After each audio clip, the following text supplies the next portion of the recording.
अस्सलाम वालेकुम जी, मैं तहरीम काजी आपकी खिदमत में हाजिर हूँ और आज मैं नौजवानों के हवाले से कुछ बात करूँगी। जो नौजवानों के कुछ मसाइल हैं, क्योंकि मुझे लॉट ऑफ डीएम्स आते हैं, बहुत से इनबॉक्स आते हैं जिसमें नौजवान ये पूछ रहे होते हैं कि हम क्या करें, हमारी जो लाइफ है वो बड़ी अनस्टेबल है, हम जिससे मोहब्बत करते हैं वो उसे पा नहीं सकते, हम क्या करें। मतलब इस तरह की कंफ्यूजन्स जो यंग एज के बच्चों के अंदर आ रही होती हैं। अच्छा, उसके बारे में बात करने से पहले मैं सबसे पहले एक चीज क्लियर करना चाहूंगी कि स्टार्ट हम एक बड़ी फनी सी चीज से लेते हैं कि मुझे कुछ लड़कों ने ये बताया, जो जाहिर है मेरे फॉलोअर्स हैं और वो गाइडेंस लेना चाहते हैं या कोई चीज अपनी डिस्कस करते हैं, तो मैं उन्हें डीएम में तो रिस्पॉन्ड नहीं करती। मैं वीडियोस वगैरह बना के उनका जो भी इशू होता है उसमें उनके लिए और दूसरों के लिए जो भी पॉजिटिव मैसेज होता है वो मैं दे देती होती हूँ। मुझे कुछ लड़कों ने बताया कि अच्छे हैंडसम लड़के जो थे, उन्होंने बताया कि लड़कियां हमसे दोस्ती करने के लिए हमारे नंबर्स मांगा करती थी। मतलब आप ये देख लें कि दुनिया जाहिर परस्ती में किस हद तक जा चुकी है कि आप शक्लों को देखते हैं, आप इंसान को नहीं देखते, आप किरदार को नहीं देखते। आपके लिए चीज मैटर करती है तो या अच्छी शक्ल मैटर करती है या आपके पास अगर मैटर करता है तो पैसा मैटर कर रहा होता है। सो ये मॉरल डिक्लाइन की और ज़हनी पस्ती की हदूद को छूने का एक मजहर है जो हम देखते हैं। तो भाई सबसे पहले तो मेरी लड़कियों से रिक्वेस्ट है कि खुदारा अकल करें, अपनी भी इज्जत का ख्याल रखें और दूसरे की भी। और अगर कोई नहीं चाह रहा आपके साथ इस तरह का कोई रिलेशनशिप कायम करना तो उसको बदनाम करने के पीछे ना पड़ जाया करें। अपनी जिंदगी जिए, अच्छे तरीके से जिए। खैर, आते हैं उन डीएम्स की तरफ, उन बातों की तरफ जो कि जरूरी हैं। अच्छा, अब मोस्ट ऑफ द टाइम होता ये है कि लड़के जब होते हैं 18 से 20-25 साल की उम्र के, तब उन्हें जी इश्क हो जाता है।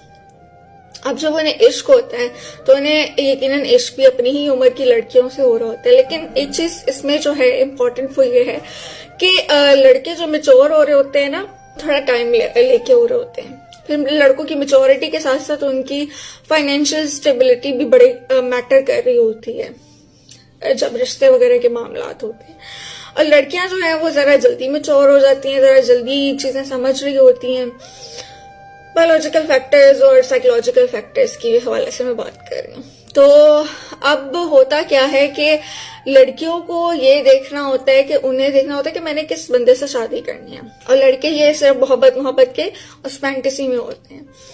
तो अब इस चीज से सारी जो वो एक सारा सिस्टम चल रहा होता है ना, वो खराब कैसे हो जाता है कि जब लड़का भी चाह रहा होता है कि यार तुम मेरा इंतजार कर लो, मैं कोई 5-10 साल बाद सेठ बन जाऊंगा, ठीक है, तो तब तक तुम बैठ के मेरा इंतजार करो। ये होता नहीं, ऐसा हो नहीं सकता। रेयर केसेस हैं, कोई ऐसा कर ले तो कर ले, लेकिन ऐसा मुमकिन नहीं होता। क्योंकि आप देखिए ना, हमारी सोसाइटी में जब लड़कियां 20-22 साल की होती है तो उनके रिश्ते ऑलमोस्ट उस वक्त तक आ चुके हुए होते हैं। और पेरेंट्स को उसी टाइम में फाइनलाइज करना होता है कि अब क्या करना है, हमने कहाँ बेटी का रिश्ता करना है। लड़के ये समझते हैं कि लड़कियां उनके इंतजार में बैठी रहेंगी, तो ऐसा नहीं होता। अब देखें, ये सारी बातें अगर मैं इसको और पर्सपेक्टिव्स में लेके जाना चाहूँ, घुमाना चाहूँ, तो मैं बड़ा घुमा सकती हूँ। मैं एक बड़ी क्लियर सी बात करूंगी, ठीक है। सबसे पहले तो ये है कि आपको ये ख्याल रखना चाहिए कि कोशिश करें, बेख्तियारी होता है ये, बिल्कुल इस पे इंसान का इख्तियार नहीं होता, लेकिन कोशिश करें कि जहां तक मुमकिन हो खुद को इस तरह की किसी भी रिलेशनशिप से बचाएं।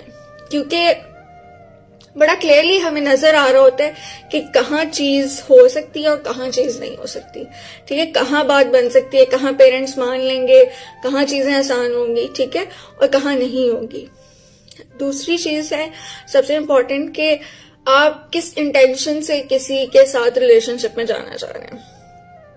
ये नहीं आप शादी करना चाह रहे हैं, अब वर्क गुजारी करना चाह रहे हैं, तो ये बड़ा क्लियर होता है। लड़कियों को भी मैं कहूंगी और लड़कों को भी मैं कहूंगी कि ये बड़ा क्लियर होता है, बड़ा ऑब्वियस होता है कि कौन सा लड़का आपको शादी के लिए कह रहा है और कौन सा लड़का कह रहा है नहीं यार पहले मैं तुम्हारे साथ ठहरना चाहूंगा, अंडरस्टैंडिंग डेवलप करना चाहूंगा, हम एक दूसरे को जानेंगे। ये सारे बहाने होते हैं भाई, ऐसा कुछ नहीं होता। जिसने शादी करनी होती है ना, वो टू द पॉइंट आपसे बात करता है कि भाई ये बात है, ये मेरा खानदान है, ये मेरे पेरेंट्स हैं और तुम मुझे अच्छी लगती हो, so I want to marry you.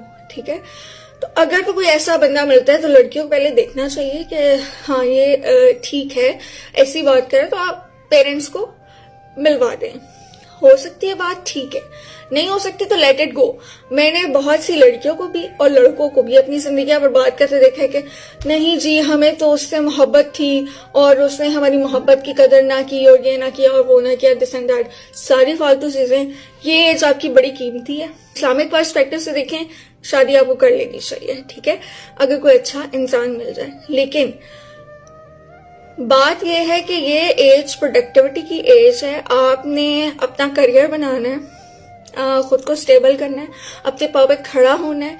तो इस तरह के फजूल रिलेशनशिप्स की वजह से अगर आप खुद को तबाह बर्बाद करेंगे तो आप कभी आगे नहीं बढ़ पाएंगे।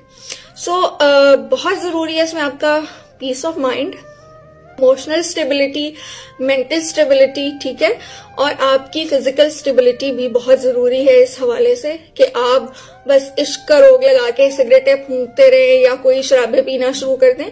सो दीज आर वेरी बहुत गलत चीजें हैं। आपको अल्लाह ने मुकम्मल बनाया हुआ है, कोई अगर आपको पसंद नहीं कर रहा, आपको कोई पसंद आ गया तो इट्स वेरी नॉर्मल। इंसान अच्छे लगते हैं आपको बहुत से लोग अच्छे लगते हैं, चलते फिरते बड़े आप चेहरों की तारीफ करते हैं, लेकिन इसका मतलब ये नहीं होता कि हर इंसान जो आपको अच्छा लगे वो आपकी दस्तरस में आ जाए। हाँ, लेकिन अगर आप किसी से शादी करना चाहते हैं, डू आस्क हर और हिम और उसके पेरेंट्स से बात करें, बात ठीक होती है, आपको लगता है सही, okay, get married, focus on your career, focus on your life, अच्छा बनाए, बेहतर बनाए, खुशगवार बनाए। इस तरह के टॉक्सिक रिलेशनशिप्स की वजह से अपनी जिंदगियां बर्बाद करना बंद कर दें। मैं बहुत से लोगों को जानती हूँ और बहुत से लोग जो हैं मुझे इस हवाले से क्वेश्चंस भी पूछते हैं। मेरी उनको सजेशन यही है कि शादी करें अगर आप वाकई सिंसियर हैं किसी के साथ, वाकई चाहते हैं, रिस्क का वादा अल्लाह ने किया हुआ है और इस हवाले से परेशान नहीं होना चाहिए कि अच्छा जी अभी हम इतने ज्यादा इकोनॉमिकली स्टेबल नहीं है, तो अल्लाह रिस्क दे देता है। आप मेहनत करें, कोशिश करें, सिंसियरिटी से चलें, जिस रिलेशनशिप को बनाए उसको सिंसियरिटी से पाए तक, मील तक पहुंचाए, जायज और हलाल रिश्तों की सूरत में। और ये सोचना छोड़ दें कि आपको अगर कोई नहीं मिला तो जिंदगी रुक गई है। लाइफ ऑलवेज गोज ऑन, ठीक है, जिंदगी कभी किसी के लिए नहीं रुकती, किसी का इंतजार नहीं करती, वो चलती रहती है, वक्त गुजरता रहता है। सो अपने वक्त को प्रोडक्टिव बनाएं, अच्छी एक्टिविटीज, हेल्दी एक्टिविटीज की तरफ जाएं। बॉयज को तो मैं कहूंगी कि आप जिम जरूर किया करें, इट्स वेरी इंपॉर्टेंट। फिटनेस बड़ी अहम चीज है और कोई ना कोई अपना शौक, अपनी हॉबी जो है उसमें टाइम सर्व किया करें, इसमें आपको बहुत हेल्प मिलेगी ऐसी चीजों से निकलने के लिए। So make your life an example for others और बस खुश रहें,